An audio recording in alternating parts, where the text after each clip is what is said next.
Welcome to Untold Physio Stories, a podcast that informs and educates by connecting you to rehab industry leaders who share their candid successes and failures in business and practice.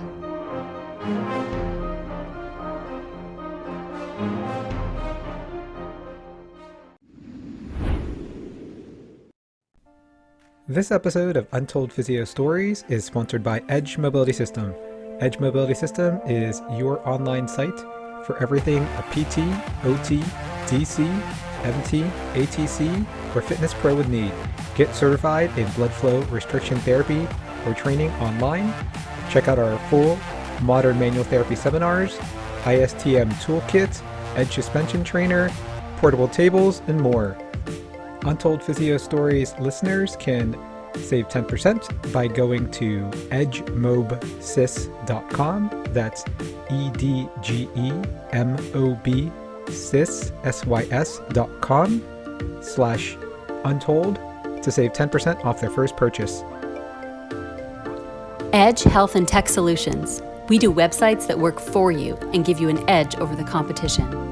Did you know that you have less than 10 seconds to capture someone's interest in your website before they click away? How about the fact that most people are accessing your website from their phone? Save thousands and get a fully mobile, appealing, and SEO-optimized website linked to your social media, email list, and Google My Business. All for one low price and no monthly fees. Why not keep doing what you do best in your business and allow us to handle the tech side? Let's get started.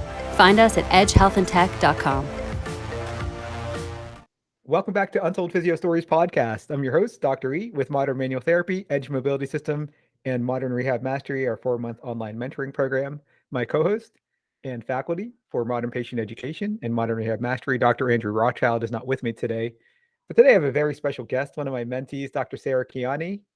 I've been mentoring her for several months, and I think she's coming along really well.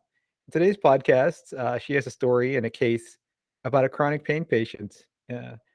A caseload that she, let's just say, less than enjoyed until recently. How's it going? You want to give a little background on yourself, Sarah? Hi, yes.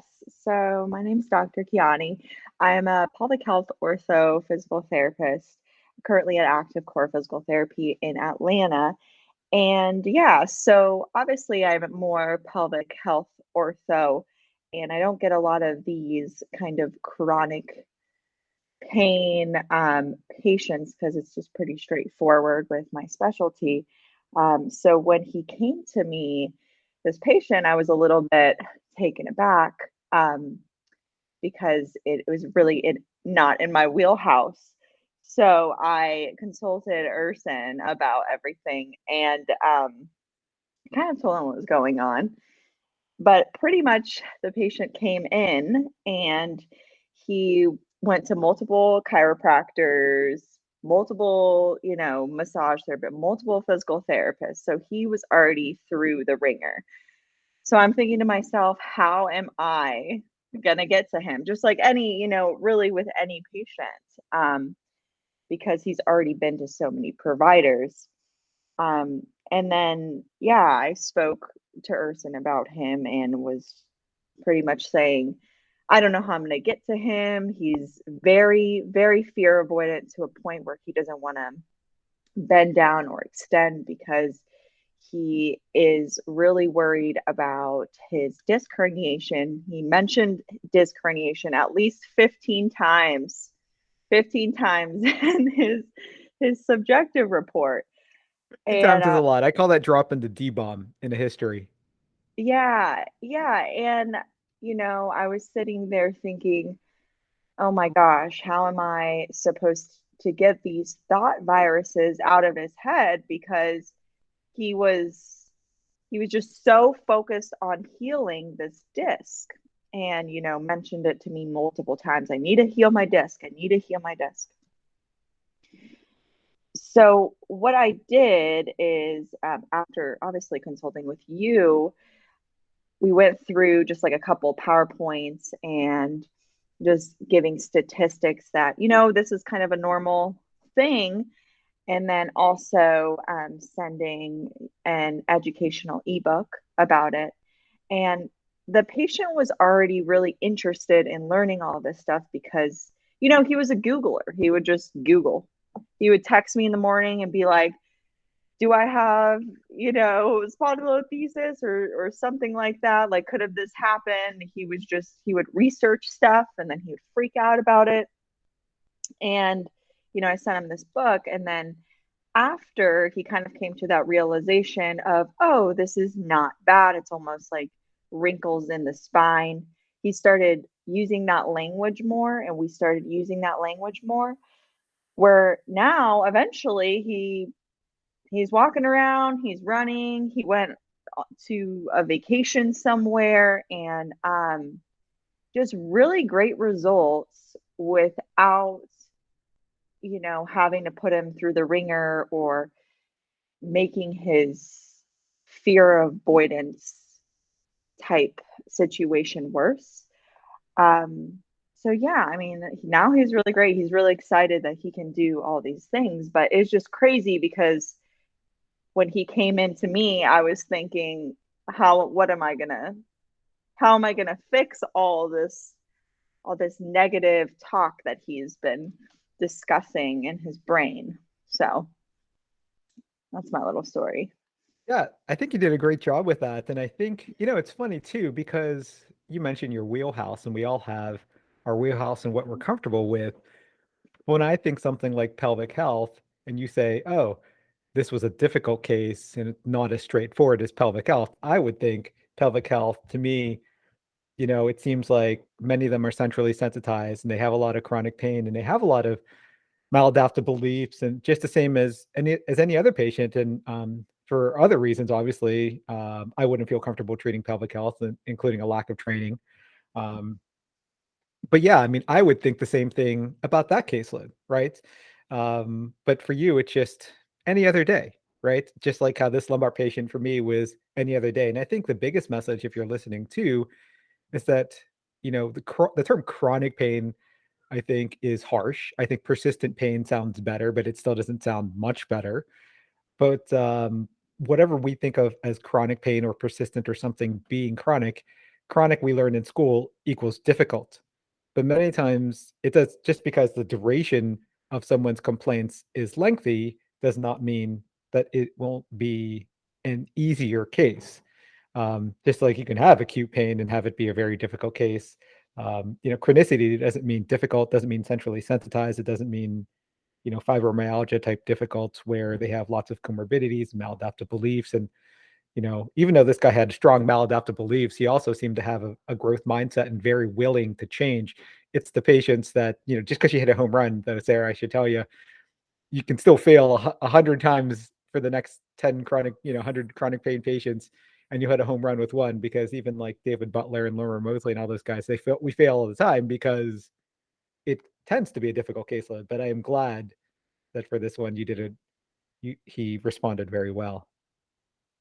Yeah, and I think, in school we learn that, the acute pain is less than 3 months, and then, chronic pain can vary from more than 3 to 6 months. And now, kind of looking back, I don't know if that's such a great thing to put in our heads because, and I learned this from one of your courses, Erson, is that, most people are those rapid responders. And so if they're coming in and we're already like, oh boy, if they're not, a fibromyalgia or something really crazy, then we're already kind of thinking in our head, oh no, how are we going to get past through this? We put them in that category. So this really opened my whole perspective to that it doesn't have to be that difficult.